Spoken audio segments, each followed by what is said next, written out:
रहे हैं विज्ञान तथा प्रौद्योगिकी सब्जेक्ट। हम पढ़ रहे हैं माध्यमिक कक्षा यानी कि हाई स्कूल का विज्ञान तथा प्रौद्योगिकी सब्जेक्ट। और साथियों, ये हमारा व्हाट्सएप नंबर है। अगर आपकी कोई क्वेरीज है, कोई आपको प्रॉब्लम्स है, तो आप इस पे हम पे संपर्क कर सकते हैं इस नंबर से। मॉड्यूल 3 गतिमान वस्तुएं का यूनिट 10 बल और गति। तो अभी हम पहले ये देख लेते हैं कि हमने पिछले वीडियोस में क्या क्या पढ़ा। थोड़ा सा रिकैप ले लेते हैं, रिवीजन कर लेते हैं हमने क्या पढ़ा। तो हमने अभी पिछले जो वीडियोस में हमने जो टॉपिक्स कवर किए थे वो था जड़त्व और द्रव्यमान के बीच संबंध, कि जड़त्व और द्रव्यमान का आपस में क्या संबंध है, और न्यूटन की गति का प्रथम नियम। न्यूटन की गति का प्रथम नियम जड़त्व और द्रव्यमान पर आधारित था, इसलिए हमने जड़त्व वहाँ पे अध्ययन किया था। आज हम लोग जो यहाँ सबसे पहला टॉपिक आज जो हम लेंगे वो है संवेग, जिसे कि इंग्लिश में बोलते हैं मोमेंटम। आपने सुना होगा मोमेंटम के बारे में, संवेग भी सुना होगा आपने। तो ये जो संवेग है हम यहाँ क्यों पढ़ रहे हैं? सबसे पहली बात, हम संवेग इसलिए पढ़ रहे हैं क्योंकि आज जो हम सीखेंगे यहाँ पर, आज जो हम पढ़ेंगे, जो अध्ययन करेंगे, वो न्यूटन की गति का दूसरे नियम के बारे में आज हम पढ़ेंगे। तो उस न्यूटन के गति का अगर दूसरा नियम हमें समझना है तो उसके लिए हमें संवेग को समझना बहुत ही जरूरी है। अभी आपको आगे मैं बताऊंगी तो आपको समझ में आ जाएगा कि क्यों हम संवेग को समझ रहे हैं, यहाँ पे क्यों हम संवेग का अध्ययन कर रहे हैं। तो सबसे पहले हमें अगर न्यूटन के गति का द्वितीय नियम समझना है तो उसके लिए हमें क्लियर होना चाहिए कि संवेग क्या होता है, व्हाट इज संवेग, व्हाट इज मोमेंटम।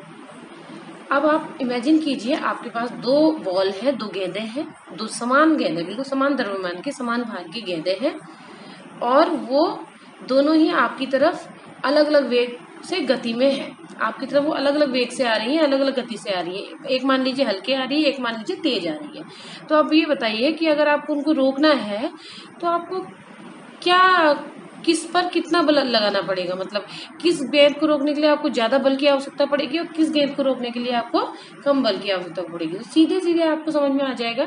अगर आप सोचें तो आप इससे समझ सकते हैं कि जो ज्यादा वेग वाली बॉल होगी उसको रोकने के लिए आपको ज्यादा जोर लगाना पड़ता है। जो हल्की बॉल होती है वो आप उसको इजिली रोक लेते हैं। इजिली रोकने का मतलब ये है कि आपको कम बल उस पर लगाना पड़ता है। तो फिर से एक चीज हम ये समझ लेते हैं, यहाँ पर दो गेंद थी हमारे पास, दोनों का द्रव्यमान बिल्कुल सेम था, लेकिन दोनों के वेग जो थे वो अलग अलग थे। एक ज्यादा गति से आ रही है, कम गति से आ रही है। तो हमें ये समझने की जरूरत है यहाँ पर कि हमें कौन सी बॉल को रोकने के लिए ज्यादा बल लगाना पड़ेगा। तो सीधी सी बात है, जिसका द्रव्यमान जिसका वेग ज्यादा होगा उसके रोकने के लिए हम ज्यादा बल लगाना पड़ेगा, जिसका भार कम होगा उसको रोकने के लिए कम बल लगाना पड़ेगा। इससे ये पता चलता है कि वस्तु को रोकने के लिए जितना बल चाहिए वह उसके वेग पर निर्भर करता है। ठीक है, एक बार फिर समझ लीजिए कि अगर यहाँ पे, क्योंकि देखिए द्रव्यमान सेम था, वेग अलग अलग था, तो रोकने के लिए वो जो बल में डिफरेंस आया वो किस कारण से आया? केवल उसके वेग के कारण। तो इससे पता ये चलता है कि वस्तु को रोकने के लिए हमें जितना बल चाहिए वो उसके वेग पर निर्भर करता है। वेग ज्यादा तो बल ज्यादा, वेग कम तो बल कम। अब चलिए, ये तो बात हो गई। अभी जो पिछले उसमें हमने पढ़ा स्लाइड में, वो तो ये पढ़ा कि जब दोनों वस्तुओं का द्रव्यमान सेम है लेकिन वेग अलग अलग है। अब लेकिन एक एग्जांपल और लेते हैं। तो सबसे पहले तो चलिए ये मैं एग्जांपल आपको समझाती हूँ कि ये देखिए, आप देखिए ये हमारा एक ट्रक। पहले इमेजिन करिए कि ये जो ट्रक है ये एक सड़क के किनारे खड़ा हुआ है, ठीक है। और फिर अब इमेजिन करिए ये ट्रक चल रहा है, ठीक है। एक खड़ा हुआ है, एक चल रहा है। तो आपको किससे ज्यादा डर लगेगा? आप खड़े हुए ट्रक की ओर जा रहे हो एक केस में आप जिस ट्रक की ओर जा रहे हो वो भी चल रहा है, ठीक है। तो आपको नुकसान किस केस में ज्यादा होगा? जब चलता हुआ ट्रक आपकी ओर आ रहा है। आप एक रुके हुए ट्रक से टकरा जाएंगे तो उस केस में आपको बहुत ज्यादा नुकसान नहीं होगा, बहुत ज्यादा क्या, ना के बराबर नुकसान होगा। लेकिन अगर ट्रक चल रहा है तो नुकसान आपको पता है कि कितना होगा।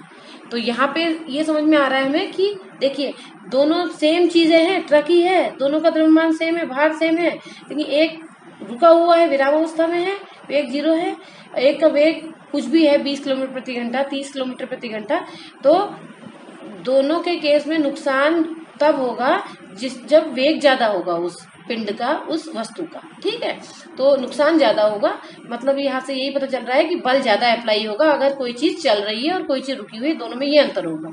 जो अभी मैंने पिछले में पढ़ा, तो मैंने आपको चलते हुए ट्रक और रुके हुए ट्रक का एग्जाम्पल इसलिए दे रही हूँ क्योंकि द्रव्यमान m सेम है, लेकिन दोनों का वेग अलग अलग है, तो ज्यादा वेग वाला आपके ऊपर ज्यादा फोर्स के संग टकराएगा और आपको नुकसान ज्यादा होगा। ठीक हो गया, चलिए एक तो एग्जाम्पल ये हो गया। अब देखिए, अब इमेजिन कीजिए आप कि एक ये साइकिल सवार है और एक ये ट्रक है, ये दोनों चल रहे हैं।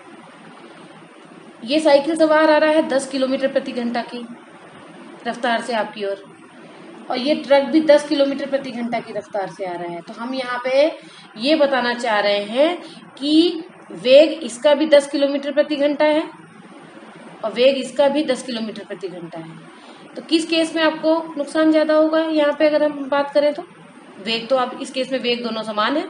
पिछला जो केस देखा था उसमें वेग दोनों अलग अलग थे, एक का कम था, एक का ज्यादा था। लेकिन अब मैं ये बोल रही हूँ कि इसका वेग और इसका वेग समान है, तो किस केस में आपको नुकसान ज्यादा होगा? सीधी सी बात है, ट्रक वाले केस में आपको नुकसान ज्यादा होगा, हालांकि वो भी 10 किलोमीटर प्रति घंटा की रफ्तार से रहा है। ठीक है, एक बार फिर समझने की कोशिश करते हैं। देखिए से मैं आपको ये बताना चाह रही हूँ कि ये है, इसका वेग भी है आपका 10 किलोमीटर प्रति आवर, 10 किलोमीटर प्रति घंटा, और इसका वेग भी है 10 किलोमीटर प्रति घंटा, ठीक है, किलोमीटर पर आवर।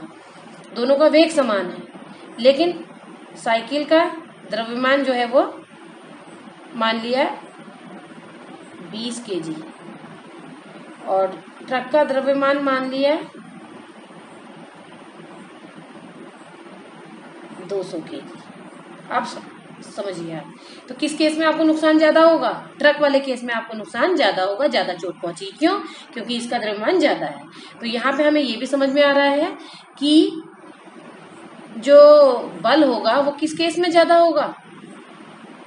ट्रक वाले केस में, क्योंकि उसका द्रव्यमान ज्यादा है।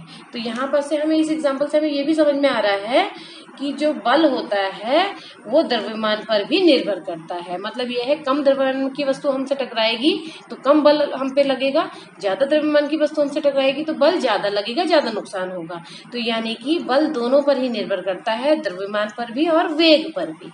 ठीक है, ये आपको यहाँ तक क्लियर हो गया? तो यही हमने यहाँ पे बताया है कि जो वस्तु का, तो जो वस्तुओं की गति द्वारा उत्पन्न प्रभाव उसके द्रव्यमान और वेग दोनों पर ही निर्भर करता है। कोई वस्तु आपकी ओर आ रही है तो ऐसा नहीं है केवल वेग पर ही निर्भर करेगा, वो उसके द्रव्यमान पर भी निर्भर करेगा, वस्तु की गति के द्वारा उत्पन्न प्रभाव। इन दोनों राशियों के आधार पर हम एक नई राशि परिभाषित करते हैं जिसे कि संवेग कहते हैं। जो हम बता रहे हैं कि वस्तुओं की गति द्वारा उत्पन्न जो प्रभाव है, वस्तुओं की, फिर से समझने की कोशिश कीजिए, वस्तुओं की गति के द्वारा उत्पन्न प्रभाव उस वस्तु के द्रव्यमान तथा उसके वेग दोनों पर निर्भर करता है। और इन दोनों राशियों के आधार पर, कौन कौन सी राशियां? उसका द्रव्यमान और उसका वेग, इन दोनों के आधार पर हम एक नई राशि परिभाषित कर सकते हैं जिसे कि संवेग कहा जाता है, जिसे कि मोमेंटम कहा जाता है।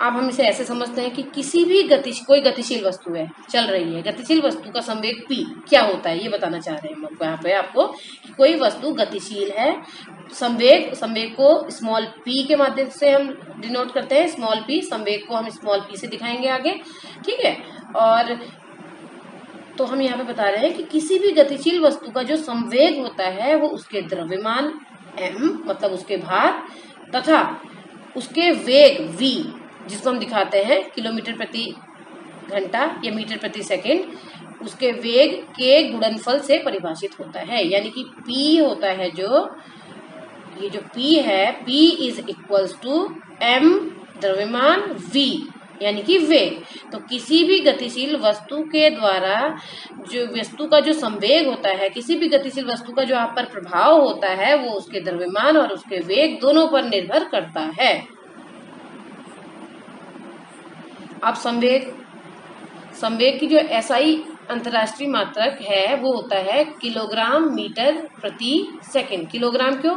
एम का मात्रक हो गया किलोग्राम और वी का मात्रक हो गया मीटर प्रति सेकंड। ठीक है, तो हम इसको किस में, इसका मात्रक क्या हो जाएगा, किलोग्राम मीटर प्रति सेकंड, जिसको कि हम शॉर्ट में ये देखिए केजी, केजी मतलब किलोग्राम, मीटर प्रति सेकंड, सेकंड को हम जब डिवाइड के ऊपर ले आए, बट्टे के ऊपर ले आए, तो सेकंड की पावर -1 हो गई। यहाँ पे सेकंड की पावर 1 थी, ऊपर आके सेकंड की पावर -1 हो गई, जो हमने पहले भी आपको समझाया है। तो हम यहाँ पे अभी बताना चाह रहे हैं कि संवेग में परिमाण और दिशा दोनों होते हैं।